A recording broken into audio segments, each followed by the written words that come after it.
Então, vamos lá. A ideia aqui, olha, não é ficar provando teoria da conspiração, nada disso. O lance é pegar documentos oficiais, sabe, aqueles que foram liberados pelos próprios governos, e usar isso para montar uma espécie de mapa. Um mapa que, no fim das contas, ajuda a gente a entender como o poder de verdade opera, por trás do que a gente costuma ver na história oficial. E essa pergunta aqui é o que guia tudo. Porque muitas vezes o que está ali documentado, sabe, preto no branco, em memorandos e relatórios oficiais, é muito mais chocante do que qualquer coisa que a gente possa imaginar. Vamos dar uma olhada em 3 exemplos bem rápidos. Pois é, isso aqui é fato comprovado. A CIA, a Agência de Inteligência dos Estados Unidos, ela realmente tocou um programa secreto de controle da mente em cima dos próprios cidadãos. E isso durou 2 décadas, usando LSD, hipnose e até tortura psicológica. Surreal. E tem mais essa. O governo americano, depois da Segunda Guerra, recrutou secretamente mais de 1.600 cientistas nazistas. Essas pessoas foram essenciais para a corrida espacial e o passado delas foi, assim, deliberadamente apagado dos registros oficiais. E bem mais recente tem o caso da NSA, Agência de Segurança Nacional. Eles montaram um sistema de vigilância em massa que simplesmente coletava e-mails, ligações e mensagens de milhões de pessoas. Um programa que, anos depois, a justiça declarou ilegal. Certo, agora vamos entrar nos detalhes.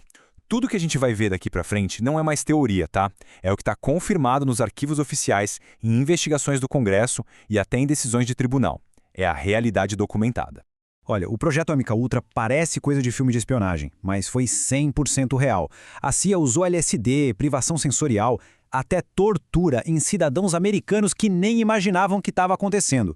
A ideia deles era ver se dava para criar, tipo, agentes programados. E o mais assustador de tudo, quando a coisa começou a ser investigada, o diretor da CIA mandou destruir todos os arquivos.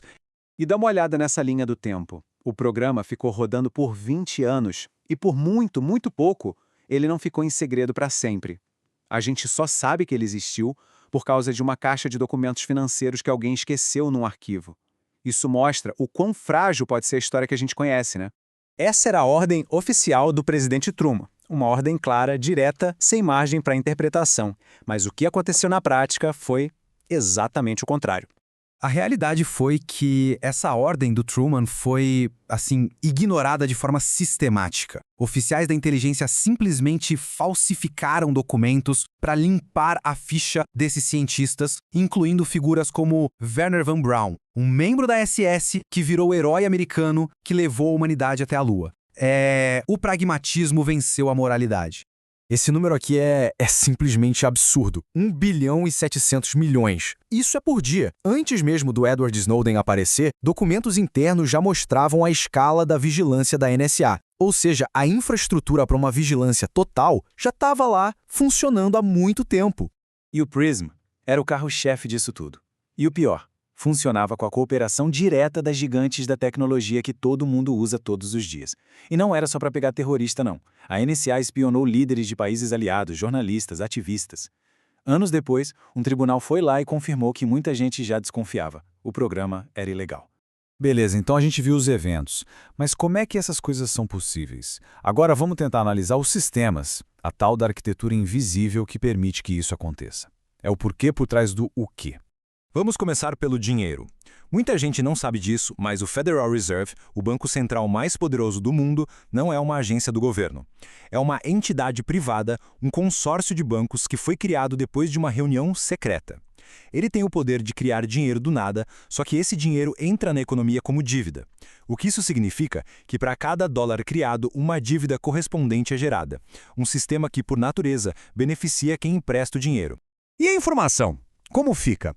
Em 1983, umas 50 empresas controlavam a maior parte da mídia americana. Hoje, como o gráfico mostra, esse número despencou para apenas 6. Pensa bem, 6 corporações controlam uns 90% do que se assiste, lê e ouve. É uma concentração de poder sobre informação que a gente nunca viu antes na história. Esse aqui é um dos alertas mais sérios da história moderna. E ele veio de um general 5 estrelas que virou presidente. No discurso de despedida dele, o Eisenhower não estava falando de inimigos lá fora. Ele estava alertando sobre um poder crescente e indevido dentro do próprio país.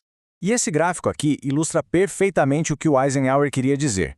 Os gastos militares dos Estados Unidos hoje são maiores que a soma dos gastos dos próximos 10 países. Isso cria um sistema onde a indústria de defesa tem um incentivo financeiro gigantesco para que os conflitos continuem acontecendo. Tá, então, com tudo isso na mesa, como é que se separa o que é fato do que é ficção? O mais importante é aprender como pensar sobre essas informações, e não o que pensar. E é aqui que entra uma ferramenta bem útil de pensamento crítico. Esse quadro aqui é a chave de tudo. Na coluna comprovado, a gente tem aquilo que tem documento, como o MKUltra e o PRISM. Implausível entram coisas onde existem evidências indiretas, um padrão que se repete, mas sem uma prova definitiva. E em especulativo, bom, aí entra o que não tem nenhuma evidência que dê para verificar. Calibrar o que se acredita com base nas provas é o ponto central. Para a gente fechar, a ideia é deixar a crença passiva de lado e partir para a investigação ativa. Então, aqui estão 5 perguntas que funcionam como um kit de ferramentas para navegar a realidade com um pouco mais de consciência. Essa pergunta obriga a gente a pensar nos incentivos por trás da notícia. Se pouquíssimas corporações controlam o fluxo de informação, quais são as agendas delas? Quem são os anunciantes, os parceiros? E quais são as conexões com o governo? Essa aqui é uma pergunta fundamental sobre o sistema que rege a nossa sociedade. Entender a criação de dinheiro como dívida por bancos privados ajuda a gente a enxergar quem são os beneficiários estruturais do sistema financeiro do jeito que ele funciona hoje. O histórico não mente, né? Do Golfo de Tonkin, no Vietnã, até as armas de destruição em massa, no Iraque, as justificativas para começar uma guerra muitas vezes se mostram frágeis ou até fabricadas. Essa pergunta nos convida a exigir um padrão de provas muito mais alto antes de apoiar um conflito. A psicologia tem um nome para isso: efeito de mera exposição. Basicamente, nosso cérebro tende a aceitar uma coisa como verdade só porque ouviu aquilo várias vezes. É o princípio da propaganda. Conseguir diferenciar uma crença que foi refletida, pensada, de uma crença que foi só programada é uma habilidade de pensamento crítico de altíssimo nível. E a gente termina com essa reflexão. Talvez o maior controle não venha de segredos guardados a 7 chaves, mas sim daquelas verdades inconvenientes que estão ali, na cara de todo mundo, mas que são arriscadas demais, socialmente ou profissionalmente, para serem questionadas em voz alta. A verdadeira tarefa do pensamento crítico, então, é simplesmente ousar fazer a pergunta.